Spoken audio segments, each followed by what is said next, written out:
My name is Ellen Babcock, and I'm an associate professor in the Department of Art at the University of New Mexico. When I moved here to Albuquerque about 13 years ago, I noticed that there were an enormous number of completely empty but still standing signs along the former Route 66, which is Central Avenue in the middle of Albuquerque. And I realized that these empty signs might be great sites for public art because they're inherently sturdy and they're so widely visible and accessible to everyone. A sign is a platform for communication.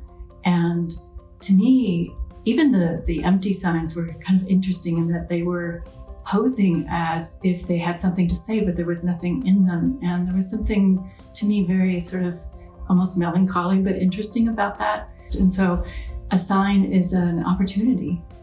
Some of these signs people have used as landmarks and as places for orienting their passage through the city for decades. And so they become meaningful to people to a community in a way that I think is very particular and very interesting.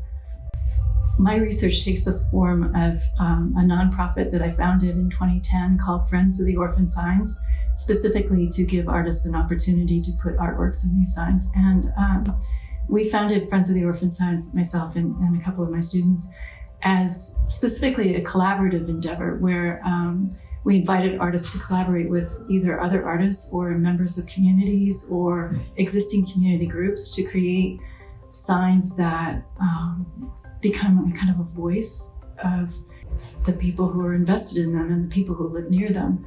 One that I feel particularly protective of, because I'm not sure how much longer it's going to be there, is in downtown Albuquerque on 4th Street. There's a giant fork.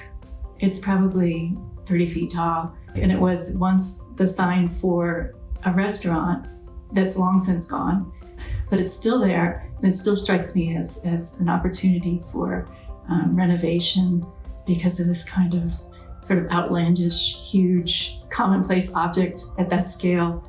Just, it's charming and it's a lot of fun to encounter.